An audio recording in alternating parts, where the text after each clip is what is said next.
ନିର୍ବାଚନ କ'ଣ କେବଳ ଗୋଟେ ରାଜନୀତିକ ଘଟଣା? ନା, ନିର୍ବାଚନ ହେଉଛି ଏକ ମାପଦଣ୍ଡ। ଏହା ଲୋକମାନଙ୍କ ଆଉ ସେମାନଙ୍କ ନେତାଙ୍କ ଭିତରେ ଏକ ସିଧାସଳଖ କଥାବାର୍ତ୍ତା। ତେବେ ଆଜି ଆମେ ଓଡ଼ିଶାର ପୋଲସରା ନିର୍ବାଚନ ମଣ୍ଡଳୀର ଏହି ଜନମତକୁ ଟିକେ ଗଭୀର ଭାବରେ ବୁଝିବାକୁ ଚେଷ୍ଟା କରିବା। ଦେଖିବା ଏହି ଫଳାଫଳ ଆଗାମୀ ଭବିଷ୍ୟତ ପାଇଁ କେଉଁ ସଂକେତ ଦେଉଛି। ଆସନ୍ତୁ ପ୍ରଥମେ ପୋଲସରାକୁ ଚିହ୍ନିବା। ଓଡ଼ିଶାର ଗଞ୍ଜାମ ଜିଲ୍ଲାରେ ଥିବା ଏହି ନିର୍ବାଚନ ମଣ୍ଡଳୀଟି ଏକ ସମ୍ପୂର୍ଣ୍ଣ ଗ୍ରାମୀଣ ଅଞ୍ଚଳ। ଏଠିକାର ଲୋକଙ୍କ ଜୀବନ ଆଉ ଜୀବିକା ସବୁକିଛି ମାଟି ସହିତ ହିଁ ଯୋଡ଼ି ହୋଇ ରହିଛି। କିନ୍ତୁ ଗତ କିଛି ବର୍ଷ ହେବ ଗୋଟେ ବଡ଼ ସମସ୍ୟା ମୁଣ୍ଡ ଟେକିଛି। ତାହା ହେଉଛି ଯୁବପିଢ଼ିଙ୍କ ପ୍ରବାସ। କାମଧନ୍ଦା ପାଇଁ ନିଜ ଭିଟାମାଟି ଛାଡ଼ି ସେମାନେ ବାହାରକୁ ଯିବାକୁ ବାଧ୍ୟ ହେଉଛନ୍ତି। ଏହି ସଂଖ୍ୟାକୁ ଟିକେ ଦେଖନ୍ତୁ, 75.3%।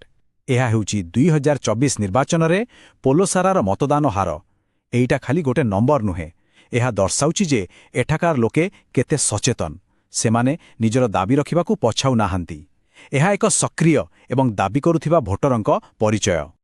ଆଉ 2024ର ଫଳାଫଳ ଏକଦମ ସ୍ପଷ୍ଟ ଥିଲା। ବହୁ ବର୍ଷ ଧରି କ୍ଷମତାରେ ଥିବା ବିଜୁ ଜନତା ଦଳ ବା ବିଜେଡି ଏହି ଆସନଟିକୁ ଭାରତୀୟ ଜନତା ପାର୍ଟି ମାନେ ବିଜେପି ହାତରେ ହରାଇଲା।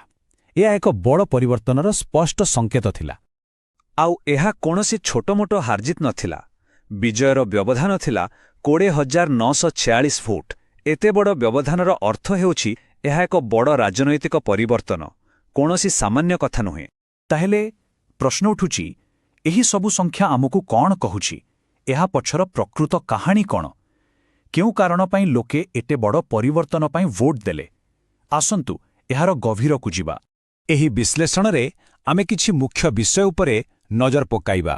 ପ୍ରଥମେ ପୋଲସରାର ଜନମତ, ତାପରେ ନିର୍ବାଚନୀ ସଂଖ୍ୟାର ଗଭୀର ଅଧ୍ୟୟନ, ଲୋକଙ୍କର ପ୍ରକୃତ ସମସ୍ୟା ବା ମାଟିର ସ୍ୱର, ଫଳାଫଳର କାରଣ କ'ଣ ଥିଲା, 2029 ପାଇଁ କ'ଣ ରୋଡମ୍ୟାପ୍ ହୋଇପାରେ, ଆଉ ଶେଷରେ ଶାସନର ପ୍ରକୃତ ଅର୍ଥ କ'ଣ। ଚାଲନ୍ତୁ ଆରମ୍ଭ କରିବା ସିଧାସଳଖ ତଥ୍ୟରୁ, କାରଣ ସଂଖ୍ୟା କେବେ ମିଛ କହେନି। ଏହି ଟେବୁଲକୁ ଦେଖନ୍ତୁ। 2024ରେ ବିଜେପିର ଭୋଟ ଅଂଶ ଥିଲା 53.33%, ଆଉ ବିଜେଡିର ଥିଲା 40.30%, ମାନେ ସିଧାସଳଖ 13%ର ଫରକ। ଏଥିରୁ ସ୍ପଷ୍ଟ ଯେ ଭୋଟରମାନେ ଗୋଟେ ନିର୍ଣ୍ଣାୟକ ପରିବର୍ତ୍ତନ ପାଇଁ ନିଷ୍ପତ୍ତି ନେଇସାରିଥିଲେ। କିନ୍ତୁ ଏହା ହଠାତ୍ ହୋଇନଥିଲା। ଏହାର ଗୋଟେ ଇତିହାସ ଅଛି। 2009ରୁ 2019 ଯାଏ ବିଜେଡିରୁ ଭୋଟ ଅଂଶ ପ୍ରାୟ 48ରୁ 50% ଭିତରେ ରହୁଥିଲା। 2014ରେ ବିଜୟ ବ୍ୟବଧାନ ଥିଲା ପ୍ରାୟ 21,000 କୋଟି। କିନ୍ତୁ 2019ରେ ଏହା କମିଯାଇ 12,000 ହୋଇଗଲା। ଆଉ 2024ରେ ଭୋଟ ଅଂଶ ସିଧାସଳଖ 40%କୁ ଖସି ଆସିଲା। ଏହା ଏକ କ୍ରମାଗତ ହ୍ରାସର ସ୍ପଷ୍ଟ ଚିତ୍ର। ଏହି ବାର ଚାର୍ଟଟା ପୁରା କାହାଣୀକୁ ଆହୁରି ସଫା କରିଦେଉଛି।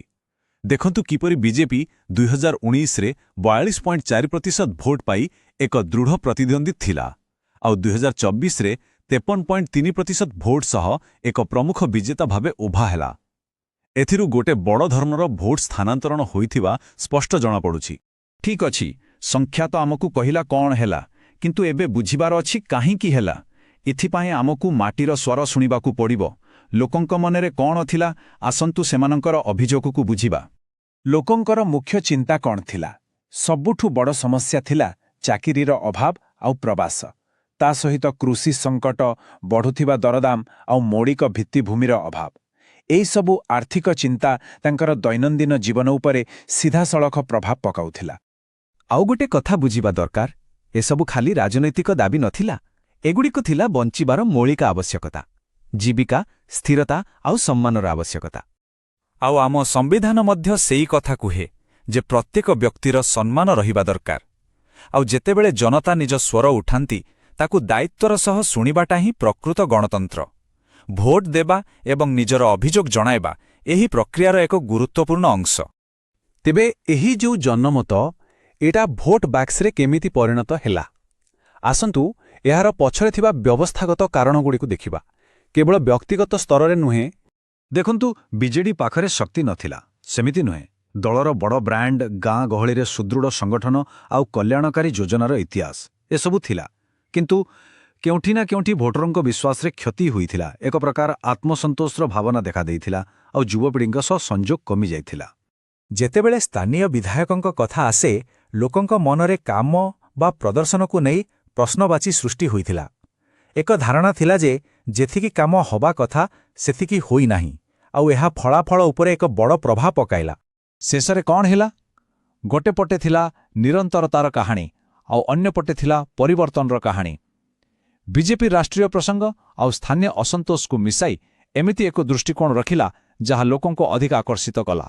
ପରିବର୍ତ୍ତନର କାହାଣୀଟି ଜିତିଗଲା। ଠିକ୍ ଅଛି, ଯାହା ହେବାର ଥିଲା ହେଲା। କିନ୍ତୁ ଏବେ ଆଗକୁ କ'ଣ?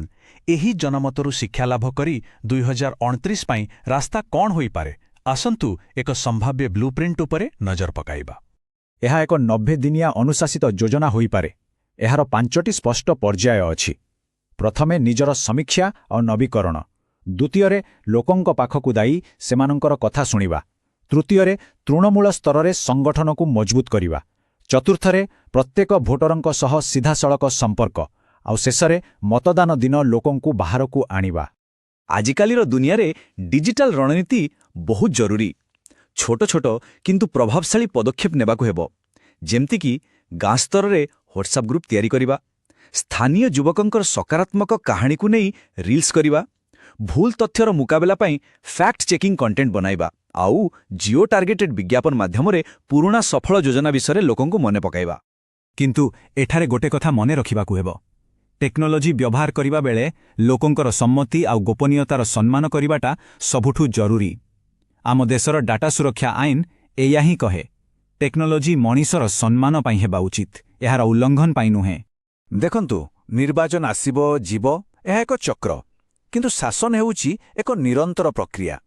ଏହା ଲୋକଙ୍କୁ ଦିଆଯାଇଥିବା ଏକ ପ୍ରତିଶ୍ରୁତି ଯାହା କେବଳ 5 ବର୍ଷ ପାଇଁ ନୁହେଁ। ଶେଷରେ ଗୋଟେ କଥା କହିବି, ଗୋଟେ ବ୍ଲୁପ୍ରିଣ୍ଟ କେବଳ କାଗଜରେ ରହିଯାଏ ଯଦି ତାକୁ କାର୍ଯ୍ୟକାରୀ କରିବାକୁ ଠିକ୍ ହାତ ନଥାଏ। ଆଉ ସବୁଠୁ ଗୁରୁତ୍ୱପୂର୍ଣ୍ଣ କଥା ହେଲା, ଏହି କାମର ପ୍ରଥମ ପାହାଚ ହେଉଛି ନମ୍ରତା। ଜନମତକୁ ସ୍ୱୀକାର କରିବାର ନମ୍ରତା, ସମସ୍ୟାକୁ ଚିହ୍ନଟ କରିବାର ସାହସ ଆଉ ସମାଧାନକୁ କାର୍ଯ୍ୟକାରୀ କରିବାର ଅନୁଶାସନ। ଲୋକକେନ୍ଦ୍ରିକ ନେତୃତ୍ୱ ଏବଂ ନିର୍ବାଚନ ମଣ୍ଡଳୀର ବିକାଶ ପାଇଁ blueprintstrategies.ai ସହିତ mgr@blueprintstrategies.ai ରେ ସମ୍ପର୍କ କରନ୍ତୁ କିମ୍ବା 08042241602 ରେ କଲ୍ କରନ୍ତୁ। ରାଜନୀତିର ଊର୍ଦ୍ଧ୍ୱରେ